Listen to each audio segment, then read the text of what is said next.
Welcome back to our YouTube channel legal concept classes. आज की video में हम डिस्कस करेंगे लेबर लॉ के अंदर फैक्ट्रीज एक्ट को। फैक्ट्रीज एक्ट में हमने पिछली वीडियो में इंट्रोडक्शन, मीनिंग, डेफिनेशन और कुछ केस लॉज डिस्कस किए थे।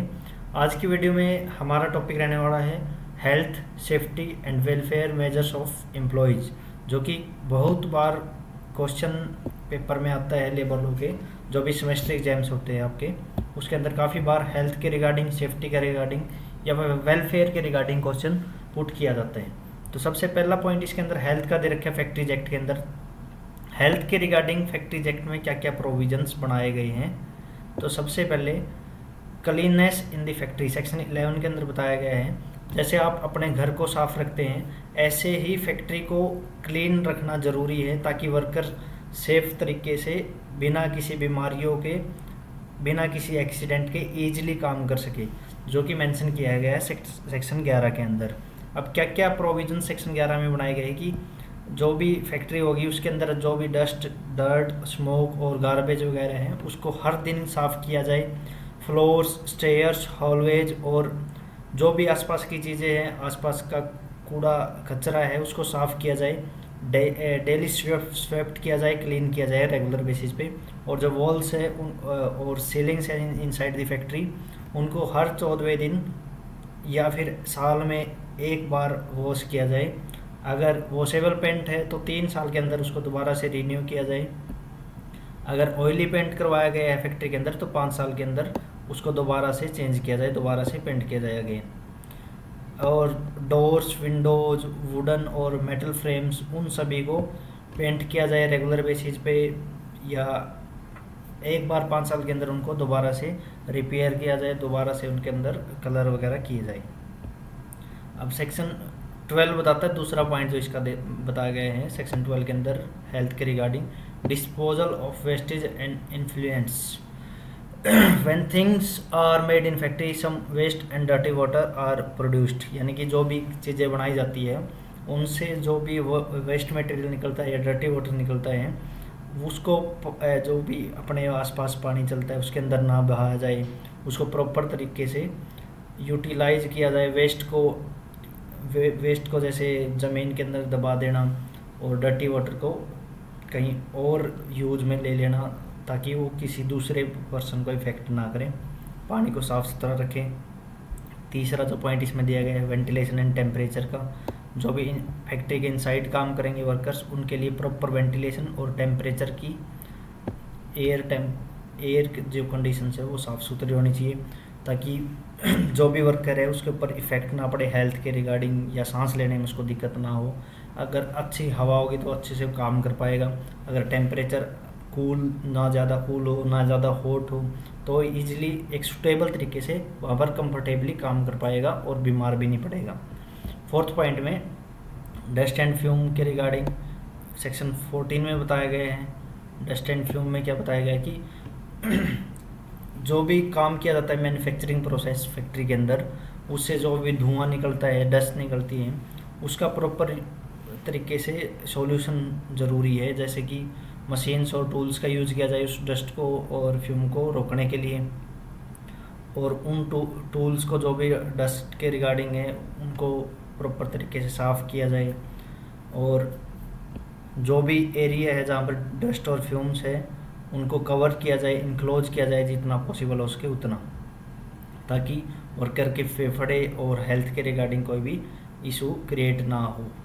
नेक्स्ट 5th पॉइंट इसके अंदर सेक्शन 15 के बारे में दे रखे हैं आर्टिफिशियल ह्यूमिडिफिकेशन, यानी कि जो भी अंदर काम करेंगे वर्कर्स फैक्ट्री के अंदर, जो भी जैसे वेंटिलेशन नहीं है प्रॉपर तरीके से, सांस नहीं आ पा रहा, तो जो भी एयर ह्यूमिडिफिकेशन है वो किया जाए, एक्स्ट्रा एयर प्रोवाइड करवाई जाए वहाँ पर आर्टिफिशियल ह्यूमिडिफिकेशन के अंदर। और जो भी प्रोडक्ट्स है जैसे टेक्सटाइल है, पेपर है, जो भी प्रोड्यूस किया जाते हैं उनका सभी को प्रॉपर तरीके से रखा जाए। आगे स्टेट गवर्नमेंट ने को भी पावर दे रखी स्पेशल रूल्स बनाने की फैक्ट्री के रिगार्डिंग। तो सबसे पहले फर्स्ट रूल क्या है, how much humidity is safe, यानी कि फिक्स करना कि कितने ह्यूमिडिटी लेवल और स्टैंडर्ड रखना है। कौन से मेथड्स अलाउड किए गए हैं, मॉइस्चर एयर के अंदर कितना मॉइस्चर डालना है उसके रिगार्डिंग, टेस्ट और रिकॉर्ड करना ह्यूमिडिटी को, वर्क रूम जहाँ पर प्रॉपरली वर्कर काम करते हो उसका ह्यूमिडिटी को चेक करना। तो ये सारे स्टेप्स स्टेट गवर्नमेंट उठा सकती है। सेक्शन 16.6 ओवर क्राउडिंग के बारे में देखा है कि वर्कर जो पहले क्या होता था, फैक्ट्रीज एक्ट आने से पहले एक रूम के अंदर 50-50 वर्कर काम करते थे, जो सांस लेने में भी दिक्कत होती थी, प्रॉपर तरीके से सफाई नहीं हो पाती थी। तो इसके रिगार्डिंग सेक्शन 16 फैक्ट्रीज एक्ट के अंदर डाला गया कि एक रूम में इतनी भीड़ भाड़ ना की जाए ताकि हेल्थ का कोई भी इशू क्रिएट हो, और क्राउडिंग नहीं होनी चाहिए फैक्ट्री के अंदर। जो भी फैक्ट्री बनाई जाएगी उसमें एक सर्टेन अमाउंट ऑफ स्पेस होना चाहिए वर्क रूम का, जो कि डिसाइड भी किया गया है कि 9.9 क्यूबिक मीटर स्पेस होना चाहिए हर एक वर्कर के बीच में। और जब पहले अगर कोई भी रूम बना दिया था और एक्ट बाद में आया तो उसके अंदर भी कुछ प्रोविज़न की 4.2 क्यूबिक मीटर का स्पेस होना चाहिए वर्कर के बीच में, एटलीस्ट एक वर्कर के बीच में। उसके बाद चीफ इंस्पेक्टर जो है वो 2 थिंग्स कर सकता है इसके अंदर, फैक्ट्री को नोटिस डाल सकता है कि वर्क रूम के रिगार्डिंग उसको साफ़ सुथरा किया जाए, या फिर रूम के अंदर ओवर क्राउडिंग बंद की जाए। दूसरे पॉइंट के अंदर एक्सेप्शंस बताई गई है, if he feels that the rule is not needed for that particular room and won't affect workers health. वो देखेगा, इंस्पेक्शन करेगा कि जो वर्कर जिस भी वर्क रूम में काम कर रहे हैं वहाँ पर उनकी सूटेबल कंडीशन है या नहीं है। अगर नहीं मिली तो ऑर्डर कर सकते हैं। जहाँ पर वो काम करेंगे प्रॉपर लाइटिंग होनी चाहिए। सेक्शन 17 के अंदर बताया गया है 7th पॉइंट के अंदर कि वर्कर जिस भी फैक्ट्री में काम करेगा वो काम करते टाइम प्रॉपरली देख सके और चल सके। इस तरीके के लॉज बनाए गए हैं कि वो लाइटिंग का कोई इशू ना हो जहाँ पर वो काम करेंगे। Next is 8th point drinking water. Section 18 के अंदर जो भी वो वर्कर काम करेंगे फैक्ट्री में उनके लिए साफ़ सुथरा पानी होना चाहिए ताकि वर्कर बीमार ना हो।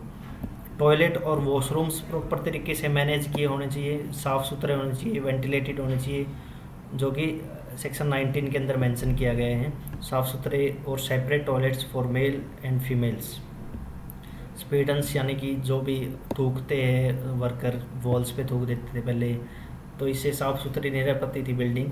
तो अब ये प्रोविज़न बनाया गया सेक्शन 20 के अंदर फैक्ट्रीज एक्ट में कि जहाँ पर थूकने की हैबिट बना रखी है वहाँ पर उस जगह पे कुछ भी रख दिया जाए फैक्ट्री के अंदर, एक कन्वीनियंट स्पॉट बना जाए कि वहीं पर वो थूक सके, और क्लीन और हाइजीनिक तरीके से फैक्ट्री को रखा जाए। तो ये सारे प्रोविजंस हेल्थ के रिगार्डिंग बनाए गए थे फैक्ट्रीज एक्ट में। तो सबसे पहले हमने डिस्कस किया इसके अंदर फर्स्ट पॉइंट जो था कि फैक्ट्री के अंदर क्लीननेस होनी चाहिए। सेकंड पॉइंट के अंदर वेस्टेज को डिस्पोज ऑफ किया जाए। वेंटिलेशन और टेम्परेचर फैक्ट्री में पूरा होना चाहिए। डस्टेड फ्यूम के लिए प्रॉपर कंडीशन होनी चाहिए। आर्टिफिशियल और ह्यूमिडिफिकेशन होनी चाहिए। ओवर क्राउडिंग नहीं होनी चाहिए, और लाइटिंग का प्रॉपर तरीके से मैनेजमेंट होनी चाहिए। वाटर पानी पीने का पानी प्रॉपर तरीके से साफ़ सुथरा होना चाहिए। टॉयलेट और वॉशरूम्स सेपरेट होने चाहिए, वेंटिलेटेड होने चाहिए और साफ़ सुथरे होने चाहिए। स्पेटन्स के लिए अलग से जगह बनाई गई है। तो ये सारे प्रोविजंस को ध्यान में रखते हुए फैक्ट्री चलाई जा सकती है। फैक्ट्रीज एक्ट के सारे प्रोविजंस को फॉलो करना पड़ेगा। नेक्स्ट वीडियो में हम डिस्कस करेंगे सेफ्टी के रिगार्डिंग, सेफ्टी में क्या क्या प्रोविजंस बनाए गए हैं। आज की वीडियो में इतना ही, मिलते हैं नेक्स्ट लेक्चर में सेफ्टी के प्रोविजंस के साथ। Thanks for watching.